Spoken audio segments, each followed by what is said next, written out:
guys, it's me again, and my brother is going to read the book Donald Duck Mountain Climber, and June and I love mountain climbing. Huey and Dewey and Louie sat in front of the television set. They were watching some mountain climbers. Their Uncle Donald Duck was reading. "Uncle Donald," they shouted, "look at these mountain climbers. They are really good. They could probably climb the highest mountain in the world." "If you think they're good," said Uncle Donald, "you should see me climb. Once upon a time, I was the very best mountain climber anywhere." Uncle Donald pointed to a photograph on the wall.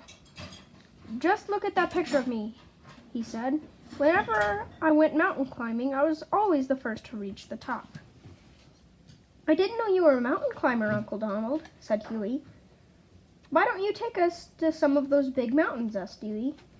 "It would be so much fun," said Louie. And Uncle Donald,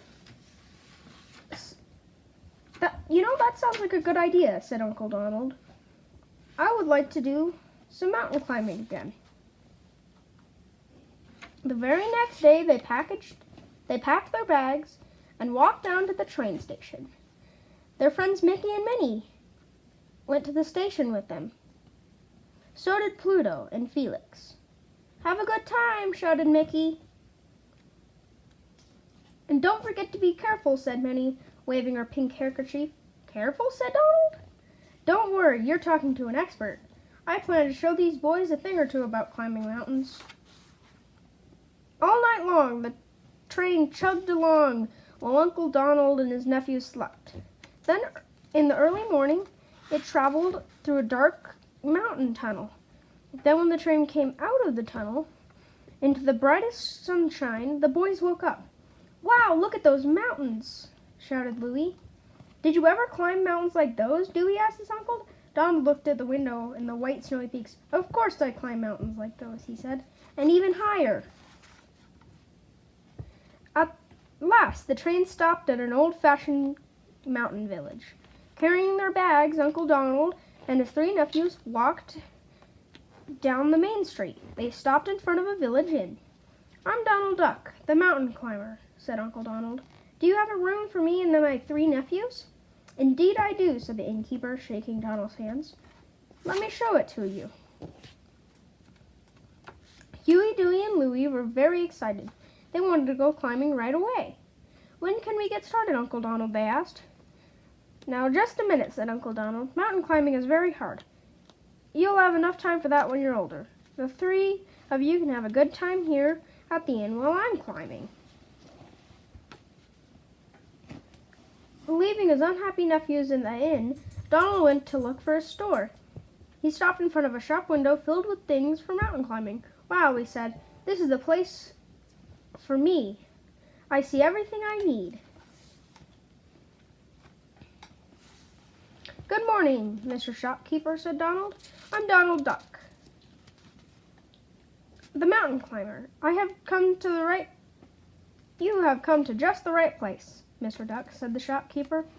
"I have everything you need, even a good guide. Goofy's my name, and I'm the best guide in the whole village." "First you must have some good strong rope, and then some metal spikes," said Goofy. "Then you'll want a hammer and a climbing ladder. Of course, you have to have a backpack and some skis." Goofy added, putting on his hat. "Just follow your trusty guide." Poor Donald could hardly walk under the load. Huey, Dewey, and Louie came out to say goodbye. "Please, Uncle Donald," they begged, "won't you let us go too?" "Sorry, boys," said Donald. This mountain climbing is only for experts like me. You stay here." Looking very sad, Huey, Dewey, and Louie waved goodbye. This is certainly the life," said Guide Goofy with a big grin. He walked briskly up the trail. Poor Donald followed him, huffing and puffing under his load. "Somebody must have slipped a ton of lead into his backpack," he grumbled. Up, up, up they climbed. when Goofy went so fast that he pulled Donald right along behind him. Finally, Goofy came to a steep cliff into the rock for a foothold. To fall, rock chips began to fall on Donald down below. "Hey, watch what you're doing," shouted Donald on the rock and went spinning out into space. Sharp rocks spattered all around him. "If you call yourself a guide," Donald shook his hammer at Goofy. Suddenly, the rope carried Donald under a rocky ledge. He quickly hammered a steel spike into the rock so that he could get a foothold. Just as Donald pulled himself over the rocky ledge, snow began to fall. "What do you know?" said Goofy. "It's snowing." "Yes, I know," snapped Donald. "I can see it." Donald strapped on his skis and started up the slope behind Goofy. They had not gone far when Goofy's climbing stick hit a huge ball of snow. Down rolled the snowball, knocking Donald flat on his back and covering him with snow. Back at the inn, Huey, Dewey, and Louie went ice skating. They rode downhill in a long sled, but after a while, they became restless. They decided to look around the village. At the town square, they saw a big sign that said, "Cable car to the mountaintop." Digging down into their pockets, Huey and Dewey found just enough money to buy tickets for the cable car.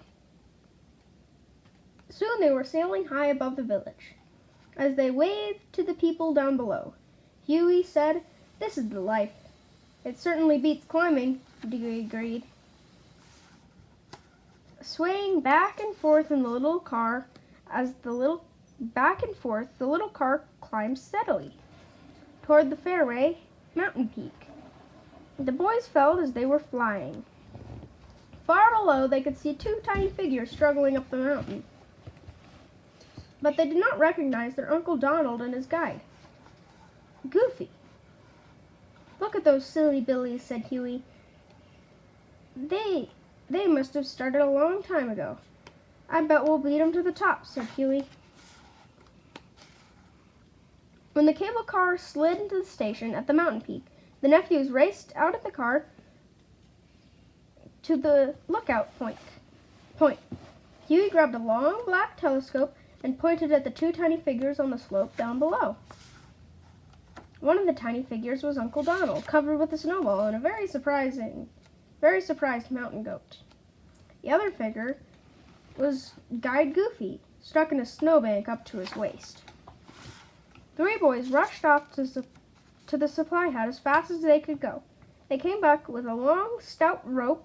Huey tied one end of the rope around the railing on the lookout tower. Down it fell, coil after coil, until it reached the climbers far below. Tugging with all their might, Huey and Dewey and Louie managed to pull the two frozen mountain climbers up to the top of the lookout tower. Goofy looked around in amazement. "Gosh," he said, "this is a really great view. I've never climbed to the top of a mountain before." When Uncle Donald heard Goofy say that, he was too angry to speak. Squawking with rage, he threw his climbing equipment in all directions. Then, with a great shove, he pushed Goofy off the peak into a snowbank far below. "Now that you've never seen a peak," he shouted. "Take a good look at the bottom." "Come on, boys," said Donald. "We're taking the cable car down." "This is really fun," Donald's nephew shouted as the cable car swayed back and forth. "Look up at the view, Uncle Donald. Doesn't this just feel like flying a ship?" Poor Uncle Donald was feeling too sick to answer.